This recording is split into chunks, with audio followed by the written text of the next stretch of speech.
आदरणीय जीवेश मिश्रा जी, पूर्व श्रम मंत्री, श्रम संसाधन एवं बिहार सरकार, श्री रोहित कुमार मिश्रा, राष्ट्रीय अध्यक्ष human rights and social justice, और यहाँ उपस्थित सभी माननीय लोगों का इस जनक नंदी मां जानकी की भूमि पर मैं अभिवादन करती हूँ और अभिनंदन करती हूँ। मैं आप सभी लोगों को धन्यवाद देना चाहती हूँ, खास करके ह्यूमन राइट्स और सोशल जस्टिस के अधिकारियों को, कि आपने मुझे ये सम्मान दिया और इस सम्मान के लायक समझा। मैं पिछले 15 सालों से बिहार की इस पावन भूमि पर एक चिकित्सक, समाजसेवी और इनफर्टिलिटी स्पेशलिस्ट के रूप में काम कर रही हूँ। मुझे बड़ा अच्छा लगता है कि जब मैं किसी मरीज की अपनी मेहनत से जान बचाती हूँ या किसी माँ की सुनी गोद को भरती हूँ, ये एक ऐसा एहसास है जो शब्दों में बयान नहीं किया जा सकता। मुझे पिछले 15 सालों में कई बार ये एहसास हुआ कि क्यों लोग डॉक्टर को सेकेंड गॉड कहते हैं। जब आप किसी मरते हुए मरीज की सांसों को थाम लेते हैं और उसके जीवन को बचाते हैं, तो उसके फैमिली, उसके बच्चे के फेस पे जो खुशी होती है उसको एक्सप्लेन नहीं किया जा सकता।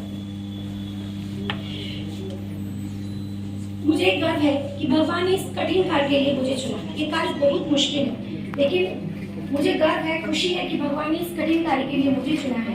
और मैं आप सभी सीतामढ़ी वासी, शिवहर वासी और आप सभी लोगों को बहुत बहुत धन्यवाद देना चाहती हूँ कि आप सभी ने मुझे इतना प्यार दिया और मेरे कार्यों को हमेशा सराहा। पिछले 15 सालों से जब मैं यहाँ एक समाजसेवी के रूप में कार्य कर रही हूँ, एक बात हमेशा मेरे दिमाग में आती है, और चूंकि यहाँ पे आज इतने सारे लोग बैठे हुए हैं जो कि अपने अपने क्षेत्र में कुछ विशेष कार्य कर रहे हैं, इसलिए आप लोगों को यहाँ सम्मानित भी किया गया है।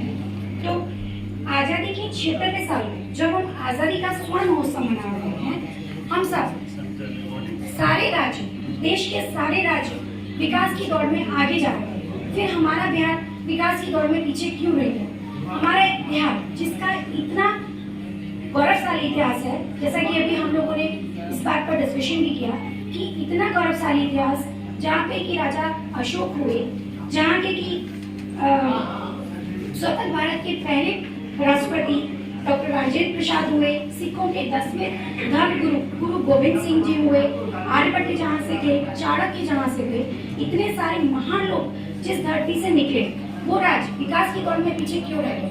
कहते हैं कि एजुकेशन जो है विकास की एक सीढ़ी होती है। जब लोग पढ़ना लिखना भी नहीं जानते थे, उस समय हमारे राज्य में नालंदा विश्वविद्यालय था, जो कि आज भी विश्व फेमस है, हर जगह उसकी चर्चा होती है। तो ऐसा क्या हुआ कि जो हमारा राज्य विकास की दौड़ में पीछे रह गया? आज भी आप सब लोगों को पता होगा कि मैक्सिमम आईएएस, आईपीएस, उच्च पदाधिकारी और डॉक्टर, इंजीनियर बिहार से ही निकलते हैं, और जो अपने राज्य में संसाधनों की कमी की वजह से यहाँ छोड़कर देश के अन्य राज्यों में अपनी सेवा देते हैं या फिर देश के बाहर चले जाते हैं। तो अब हमें ये सोचने की जरूरत है कि ऐसा क्या हुआ कि हमारा राज्य जिसका इतना गौरवशाली इतिहास था, विकास की दौड़ में आगे क्यों रह गया? इसका कारण है कि हमारे माननीय प्रधानमंत्री जी ने हर राज्य में वहाँ उपस्थित संसाधनों के अकॉर्डिंग राज्य के विकास के लिए बहुत सारी योजनाएं बनाई। योजनाएं तो हमारे राज्य के लिए भी बनी, परंतु वो कभी कार्यान्वित हो ही नहीं पाई। वो एक्चुअली किताबों में ही और कॉपियों में ही रहे। इसलिए अब ये जरूरी है कि हम सब मिलकर अपने बीच से ऐसे लोगों को चुने, ऐसे लोगों को आगे बढ़ाएं जो इन योजनाओं को जन जन तक ले जाए और इस क्षेत्र, इस जिले, इस राज्य के विकास के लिए काम करें। हमारे माननीय प्रधानमंत्री जी हर वर्ग को ध्यान में रखे, चाहे वो महिलाएं हो, चाहे वो किसान हो, चाहे वो बच्चे हो, चाहे वो बड़े हो, चाहे कोई भी हो, उन सबको ध्यान में रखकर बहुत सारी योजनाएं बनाई हैं, परंतु ये योजनाएं अपनी जगह कार्यान्वित हो ही नहीं पाई। इसलिए हमारे राज्य में विकास की गति थोड़ी धीमी हो गई। मेरा मानना है कि सिर्फ योजनाएं राजनेताओं के कार्य करने से या नेताओं के कार्य करने से नहीं हो सकती। उन योजनाओं को हम आम आदमी को भी कार्यान्वित कराना होगा। आज के तकनीकी के युग में, जबकि हम सब तकनीकी के माध्यम से अपने अधिकारों को जानते हैं, अपनी क्या योजनाएं हमारे लिए लागू की जा रही है, उन सब के बारे में जानते हैं, तो ये जरूरी है कि हम सब मिलकर अपने बीच में से कुछ ऐसे लोगों को आगे बढ़ाएं और ऐसे लोगों को कार्य के लिए लगाएं जो ये योजनाओं को जन जन तक पहुंचाएं और राज्य के विकास के लिए कार्य करें। एक बात जो मैं कहना चाहूंगी कि आज भगवान राम की जन्मभूमि अयोध्या विश्व के मानचित्र पर अंकित है। विश्व में हर कोई अयोध्या का नाम जानता है।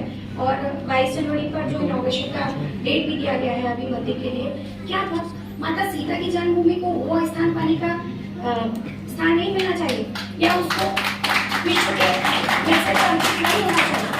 तो ये जरूरी है कि हम जो है हम सब लोग मिलकर एक ऐसे राज्य के लिए, चूंकि अब हम सारे लोग यहाँ एकत्रित हुए हैं जिन्हें कि अपने अपने फील्ड में कुछ अच्छे कार्य करने के लिए यहाँ सम्मानित किया गया है, तो ये जरूरी है कि हम सब मिलकर आगे कुछ ऐसे लोगों को चिन्हित करें जो कि निस्वार्थ भाव से राज्य देश की सेवा करें, जिलों को आगे बढ़ाए।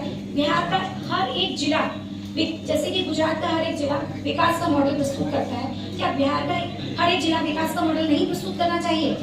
हमें आज़ादी का 76 साल हो गया, क्या हमारी आने वाली पीढ़ी ये नहीं पूछेगी कि हम 76 सालों में हमने क्या किया?